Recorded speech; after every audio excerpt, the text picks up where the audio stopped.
The Adventures of Sherlock Holmes by Sir Arthur Conan Doyle. Adventure number 7. The Adventure of the Blue Carbuncle. I had called upon my friend, Sherlock Holmes, upon the second morning after Christmas, with the intention of wishing him the compliments of the season. He was lounging upon the sofa in a purple dressing gown, a pipe rack within his reach upon the right, and a pile of crumpled morning papers, evidently newly studied, near at hand. Beside the couch was a wooden chair, and on the angle of the back hung a very seedy and disreputable hard felt hat, much the worse for wear and cracked in several places. A lens and a forceps lying upon the seat of the chair suggested that the hat had been suspended in this manner for the purpose of examination. "You are engaged," said I. "Perhaps I interrupt you." "Not at all. I'm glad to have a friend with whom I can discuss my results. The matter is a perfectly trivial one." He jerked his thumb in the direction of the old hat. "But there are points in connection with it which are not entirely devoid of interest and even of instruction." I seated myself in his armchair and warmed my hands before his crackling fire, for a sharp frost had set in and the windows were thick with the ice crystals. "I suppose," I remarked, "that, homely as it looks, this thing has some deadly story linked onto it, that it is the clue which will guide you in the solution of some mystery and the punishment of some crime." No crime," said Sherlock Holmes, laughing. "Only one of those whimsical little incidents which will happen when you have 4 million human beings all jostling each other within the space of a few square miles. Amid the action and reaction of so dense a swarm of humanity, every possible combination of events may be expected to take place, and many a little problem will be presented which may be striking and bizarre without being criminal. We have already had experience of such."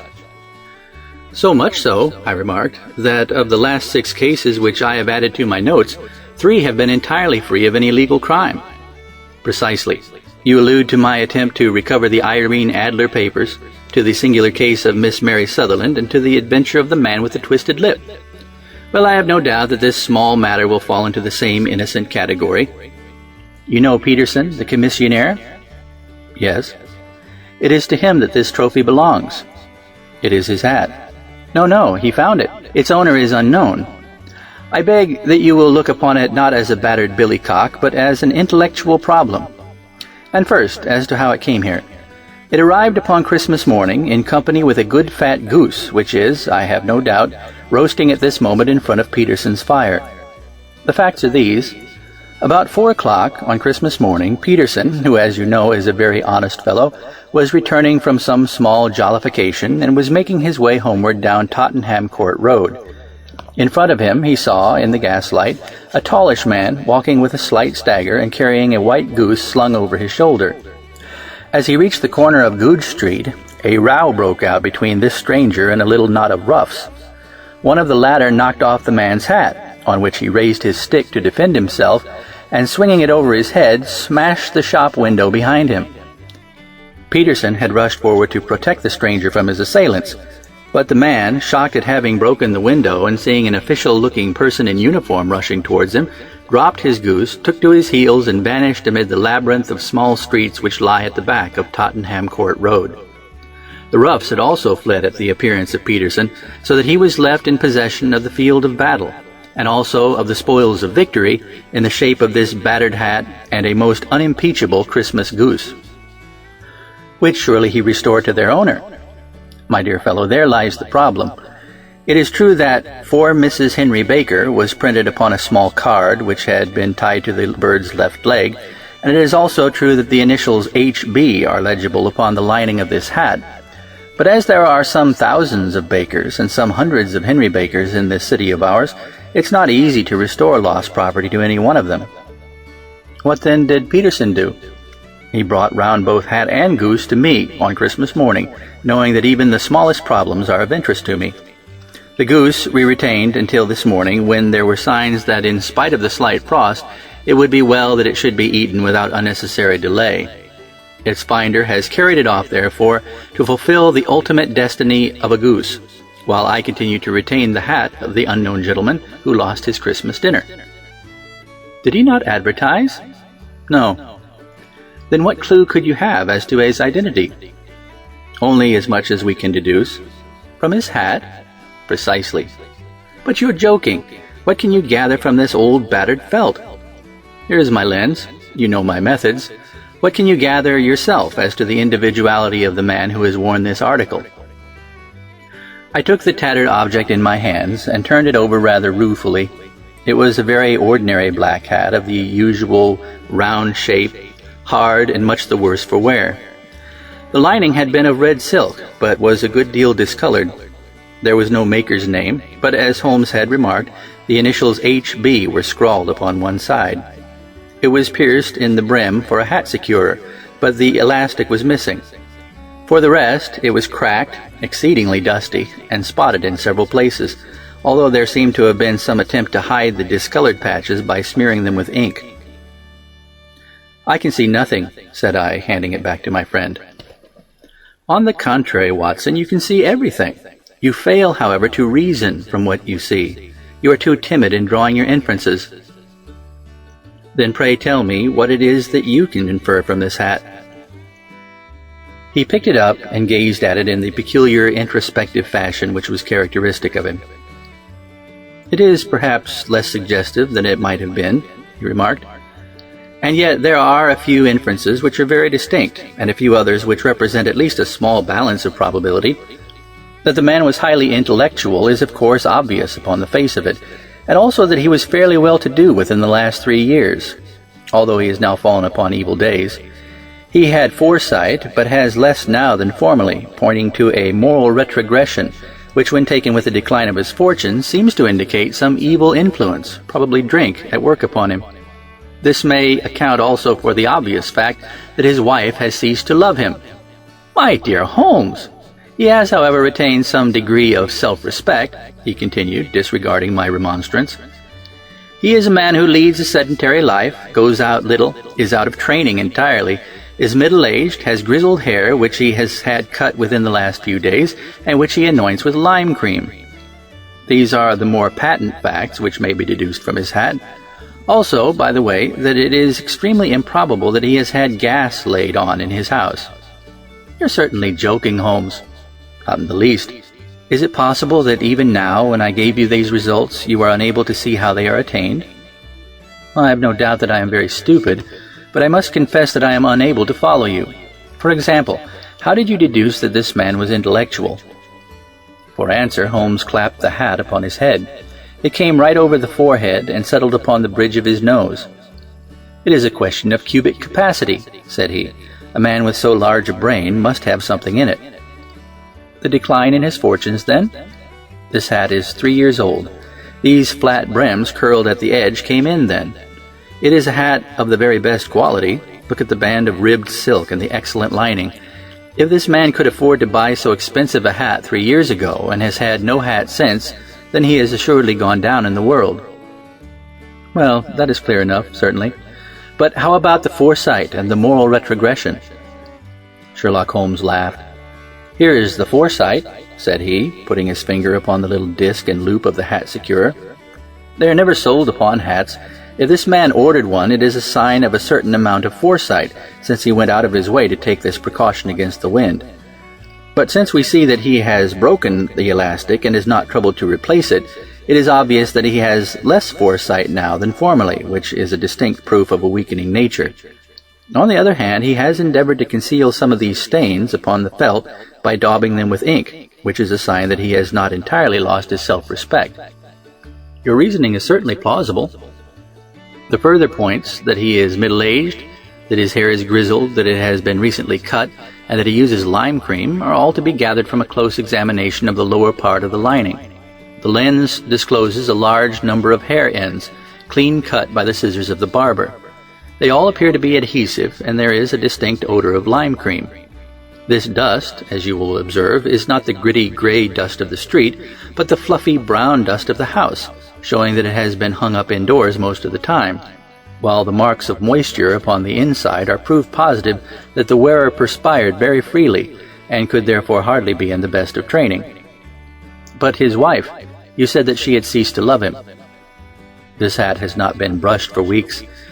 When I see you, my dear Watson, with a week's accumulation of dust upon your hat, and when your wife allows you to go out in such a state, I shall fear that you also have been unfortunate enough to lose your wife's affection."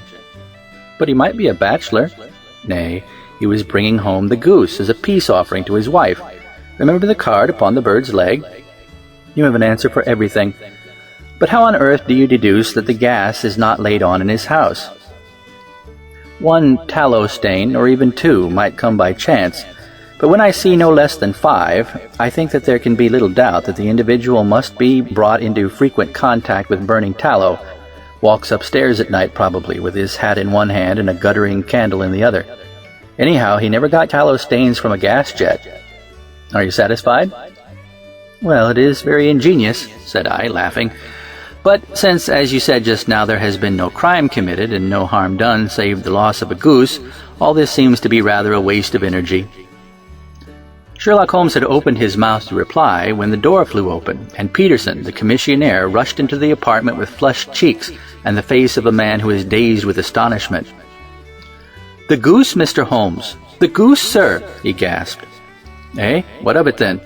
Has it returned to life and flapped off through the kitchen window?" Holmes twisted himself round upon the sofa to get a fairer view of the man's excited face. "See here, sir! See what my wife found in its crop!" He held out his hand and displayed upon the center of the palm a brilliantly scintillating blue stone, rather smaller than a bean in size, but of such purity and radiance that it twinkled like an electric point in the dark hollow of his hand. Sherlock Holmes sat up with a whistle. "By Jove, Peterson," said he, "this is a treasure trove indeed. I suppose you know what you've got." "A diamond, sir! A precious stone! It cuts into glass as though it were putty." "It's more than a precious stone. It's the precious stone." "Not the Countess of Morcar's blue carbuncle?" I ejaculated. "Precisely so. I ought to know its size and shape, seeing that I have read the advertisement about it in the Times every day lately. It is absolutely unique, and its value can only be conjectured, but the reward offered of £1,000 is certainly not within a 20th part of the market price." £1,000! Great Lord a mercy! The commissionaire plumped down into a chair and stared from one to the other of us. "That is the reward, and I have reason to know that there are sentimental considerations in the background which could induce the Countess to part with half her fortune if she could just recover the gem." "It was lost, if I remember right, at the Hotel Cosmopolitan," I remarked. "Precisely so, on the 22nd of December, just 5 days ago. John Horner, a plumber, was accused of having abstracted it from the lady's jewel case. The evidence against him was so strong that the case has been referred to the assizes. I have some account of the matter here, I believe." He rummaged amid his newspapers, glancing over the dates, until at last he smoothed one out, doubled it over, and read the following paragraph. "Hotel Cosmopolitan Jewel Robbery. John Horner, 26, plumber, was brought up upon the charge of having, upon the 22nd instant, abstracted from the jewel case of the Countess of Morcar the valuable gem known as the blue carbuncle. James Ryder, upper attendant at the hotel, gave his evidence to the effect that he had shown Horner up to the dressing room of the Countess of Morcar upon the day of the robbery, in order that he might solder the second bar of the grate, which was loose. He had remained with Horner some little time, but had finally been called away.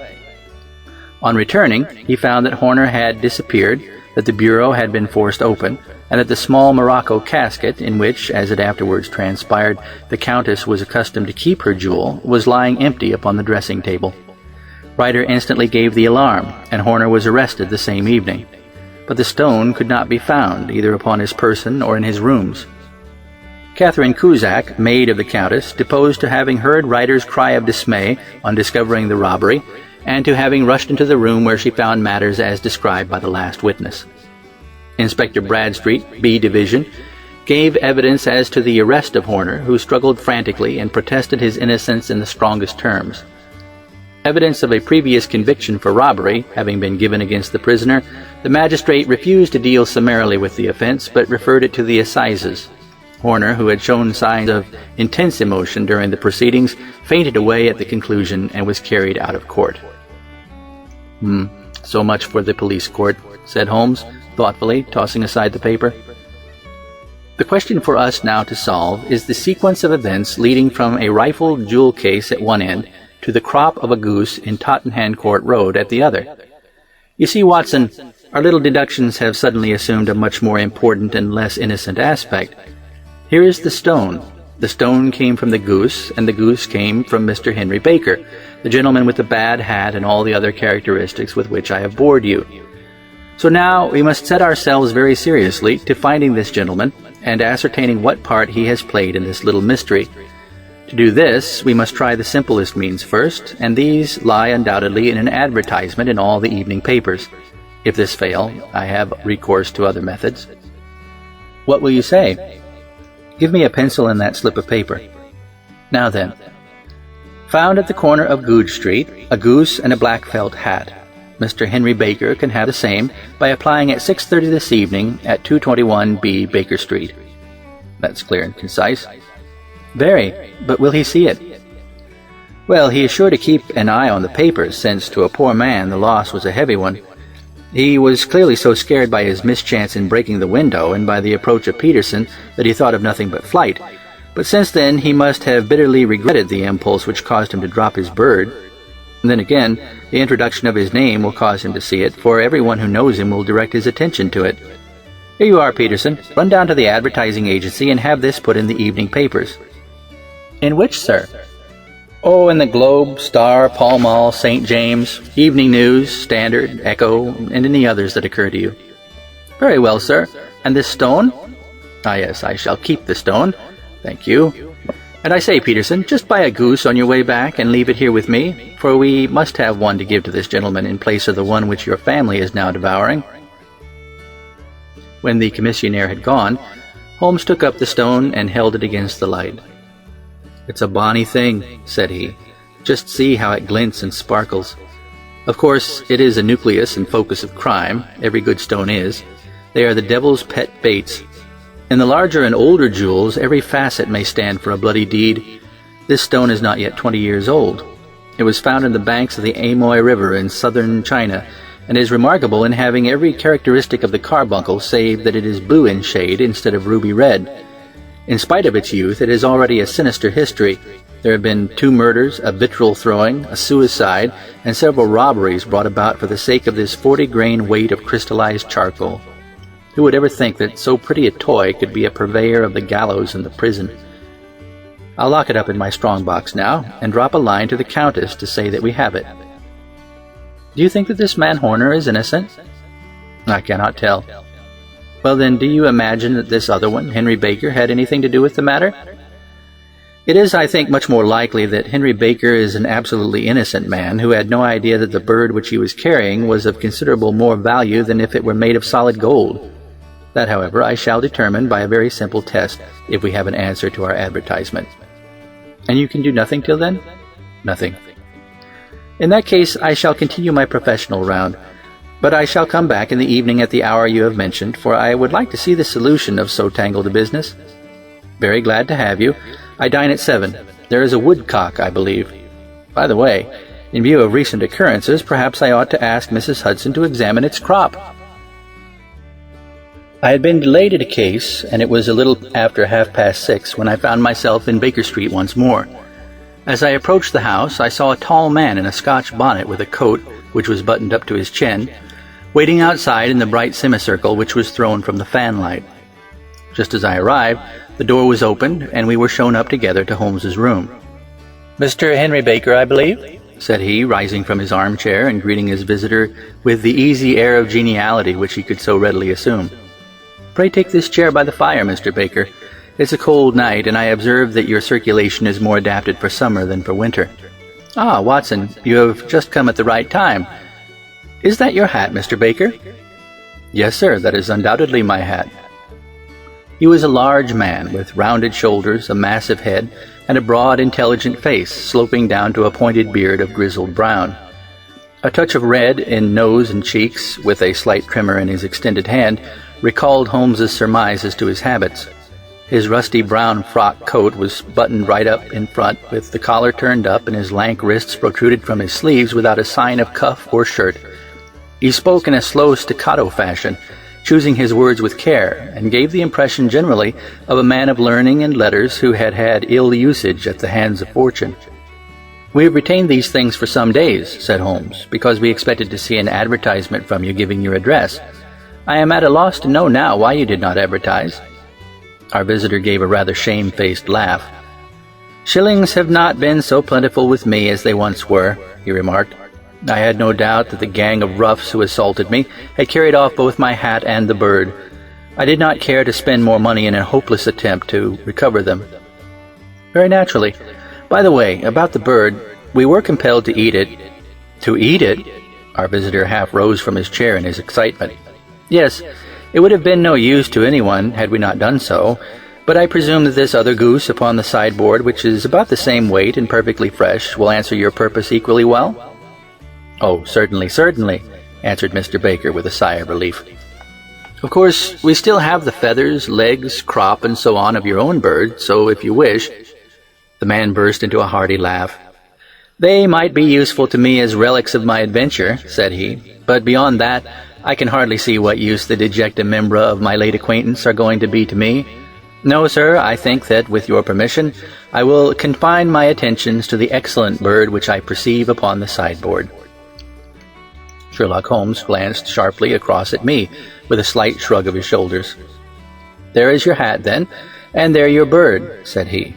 "By the way, would it bore you to tell me where you got the other one from? I am somewhat of a fowl fancier, and I have seldom seen a better-grown goose."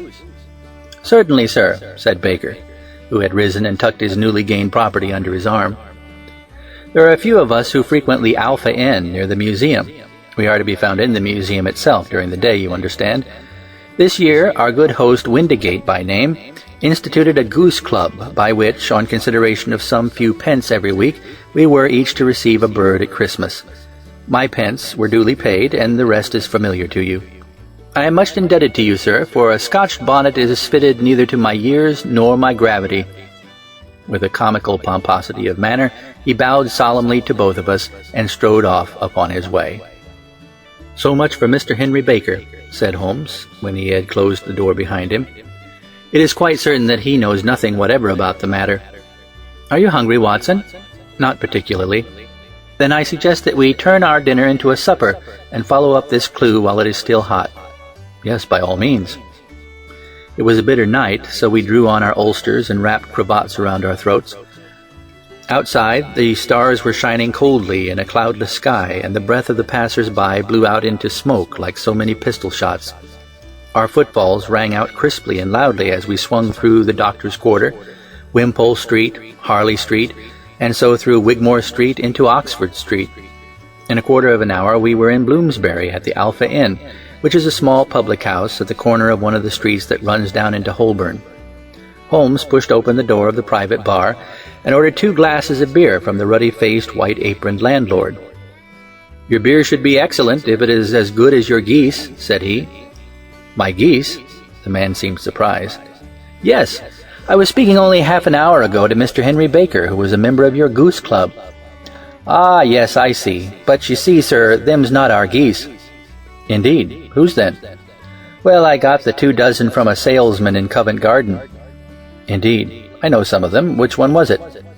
"Breckenridge is his name." "I don't know him." "Well, here's your good health, landlord, and prosperity to your house. Good night." "Now for Mr. Breckenridge," he continued, buttoning up his coat as we came into the frosty air. "Remember, Watson, that though we have so homely a thing as a goose at one end of this chain, we have at the other a man who will certainly get 7 years' penal servitude unless we can establish his innocence. It is possible that our inquiry may but confirm his guilt, but in any case we have a line of investigation which has been missed by the police, and which a singular chance has placed into our hands. Let us follow it out to the bitter end. Faces to the south, then, and quick march." We passed across Holborn, down Indal Street, and so through a zigzag of slums to Covent Garden Market.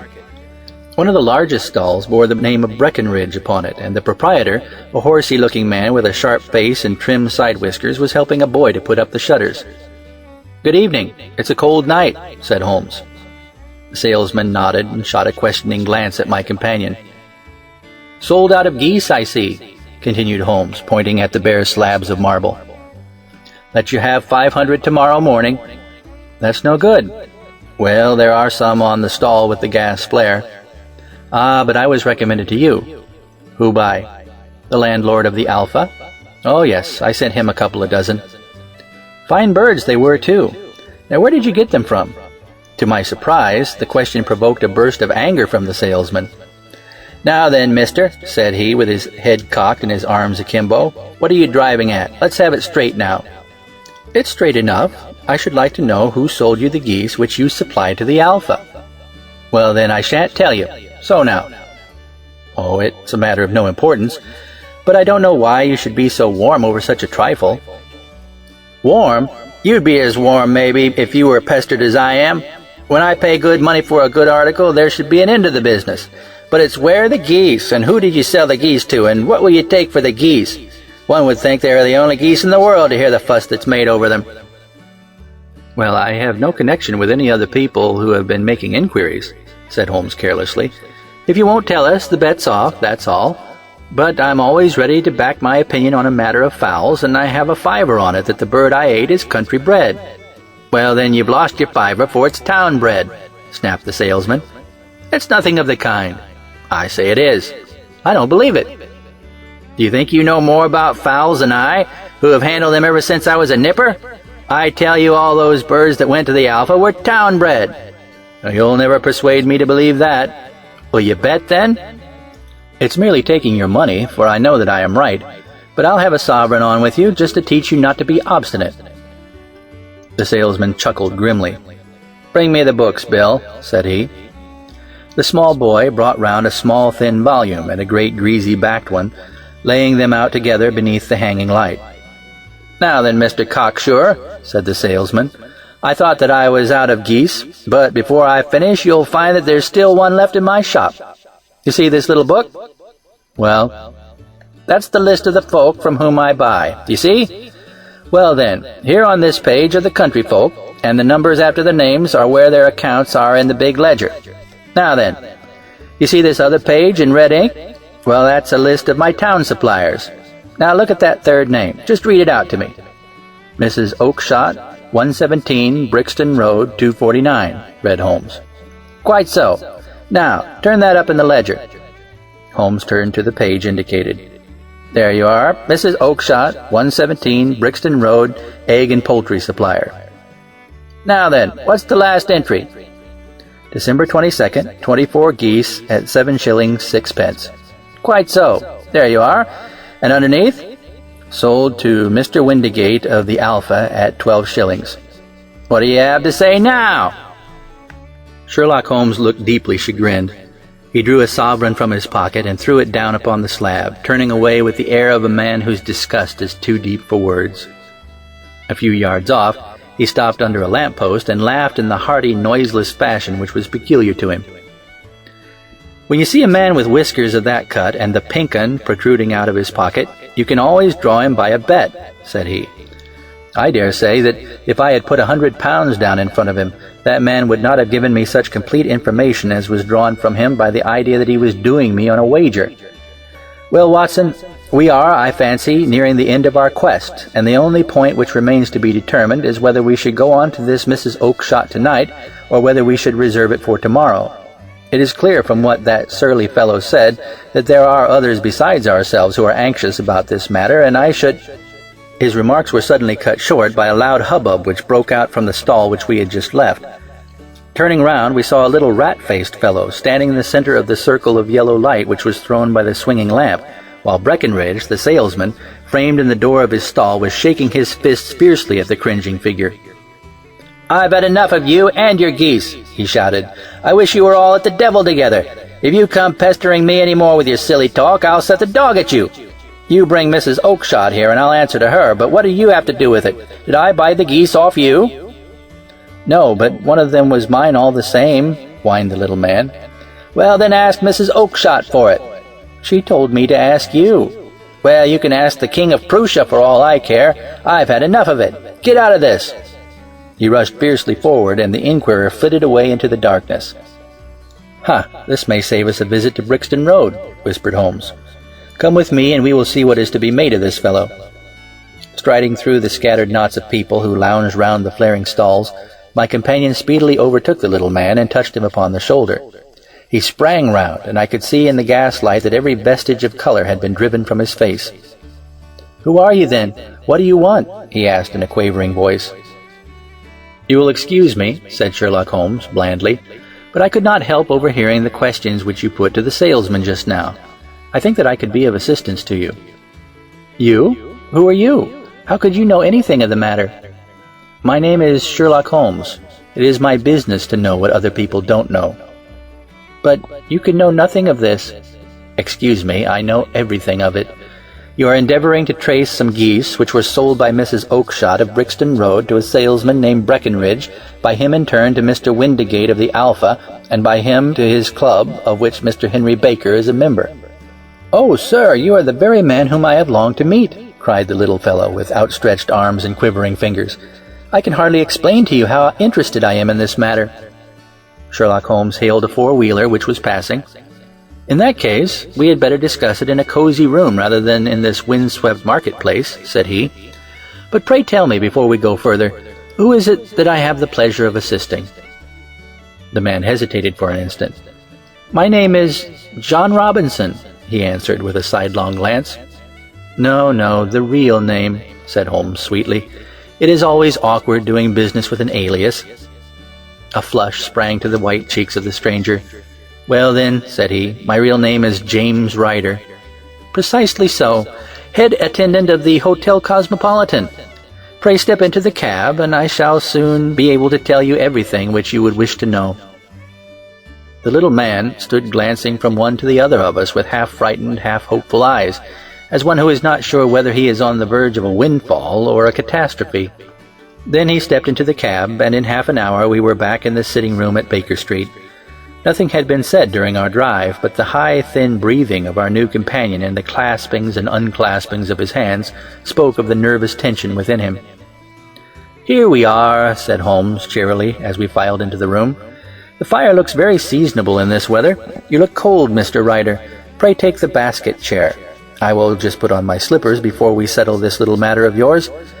Now then, you want to know what became of those geese?" "Yes, sir. Or rather, I fancy, of that goose. It was one bird, I imagine, in which you were interested, white with a black bar across the tail." Ryder quivered with emotion. "Oh, sir," he cried, "can you tell me where it went to?" "It came here." "Here?" "Yes, and a most remarkable bird it proved. I don't wonder that you should take an interest in it. It laid an egg after it was dead. The bonniest, brightest little blue egg that ever was seen. I have it here in my museum." Our visitor staggered to his feet and clutched the mantelpiece with his right hand. Holmes unlocked his strong-box and held up the blue carbuncle, which shone out like a star with a cold, brilliant, many-pointed radiance.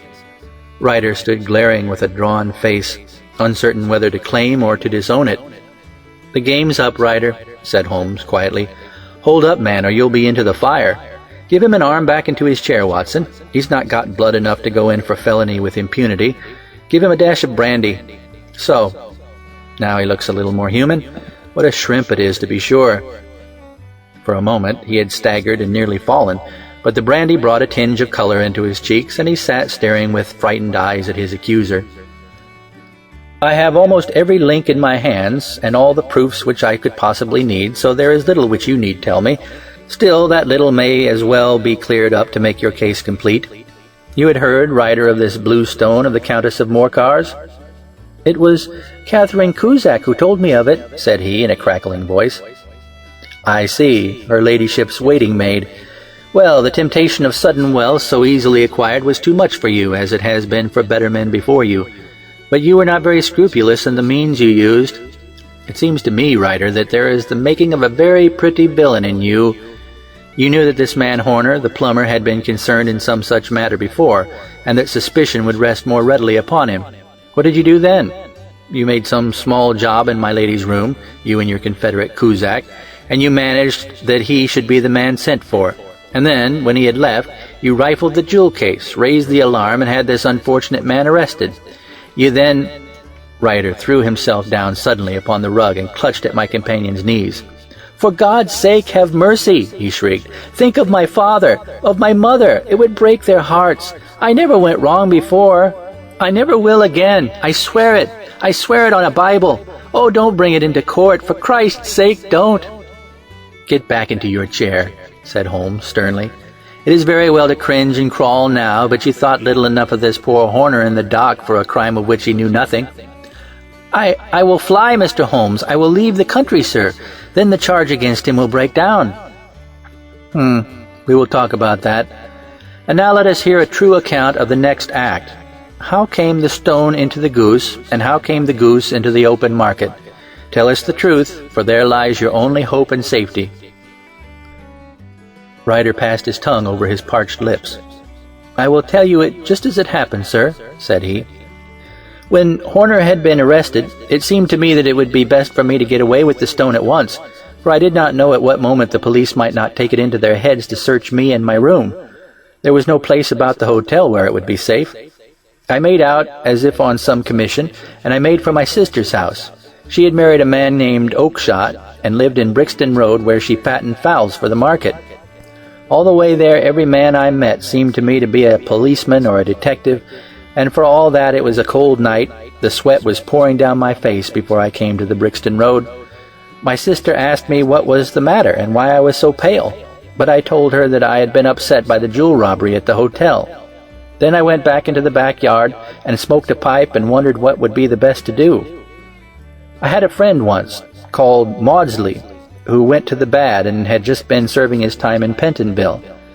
One day he had met me and fell into talk about the way of thieves and how they could get rid of what they stole. I knew that he would be true to me, for I knew one or two things about him, so I made up my mind to go right on to Kilburn, where he lived, and take him into my confidence. He would show me how to turn the stone into money, but how to get to him in safety. I thought of the agonies I had gone through in coming from the hotel. I might at any moment be seized and searched, and there would be the stone in my waistcoat pocket. I was leaning against the wall at the time, and looking at the geese which were waddling about round my feet, and suddenly an idea came into my head which showed me how I could beat the best detective that ever lived. My sister had told me some weeks before that I might have the pick of her geese for a Christmas present, and I knew that she was always as good as her word. I could take my goose now, and in it I would carry my stone to Kilburn. There was a little shed in the yard, and behind this I drove one of the birds, a fine big one, white with a barred tail. I caught it, and prizing its bill open, I thrust the stone down its throat as far as my finger could reach. The bird gave a gulp, and I felt the stone pass along its gullet and down into its crop. But the creature flapped and struggled, and out came my sister to know what was the matter. As I turned to speak to her, the brute broke loose and fluttered off among the others. "Whatever were you doing with that bird, Jem?" says she. "Well," said I, "you said you'd give me one for Christmas, and I was feeling which was the fattest." "Oh," says she, "we've set yours aside for you. Jem's bird, we call it. It's the big white one over yonder. There's 26 of them, which makes one for you and one for us and 2 dozen for the market." "Thank you, Maggie," says I, "but if it's all the same to you, I'd rather have that one I was handling just now." "The other is a good 3 pounds heavier," said she, "and we fattened it expressly for you." "Never mind, I'll have the other, and I'll take it now," said I. "Oh, just as you like," said she, a little huffed. "Which is it you want, then?" "That white one, with the barred tail right in the middle of the flock." "Oh, very well. Kill it and take it with you." Well, I did what she had said, Mr. Holmes, and I carried the bird all the way to Kilburn. I told my pal what I had done, for he was a man that it was easy to tell a thing like that to. He laughed until he choked, and we got a knife and opened the goose. My heart turned to water, for there was no sign of the stone, and I knew that some terrible mistake had occurred. I left the bird, rushed back to my sister's, and hurried into the backyard. There was not a bird to be seen there. "Where are they all, Maggie?" I cried. "Gone to the dealers, Jem." "Which dealers?" "Breckenridge, of Covent Garden." "But was there another with a barred tail?" I asked, "the same as the one I chose?" "Yes, Jem, there were 2 barred-tailed ones, and I could never tell them apart." Well, then, of course, I saw it all, and I ran off as hard as my feet would carry me to this man Breckenridge. But he had sold the lot at once, and not one word would he tell me as to where they had gone. You heard him yourselves tonight. Well, he has always answered me like that. My sister thinks that I'm going mad. Sometimes I think that I am myself. And now I am myself a branded thief, without ever having touched the wealth for which I sold my character. God help me! God help me!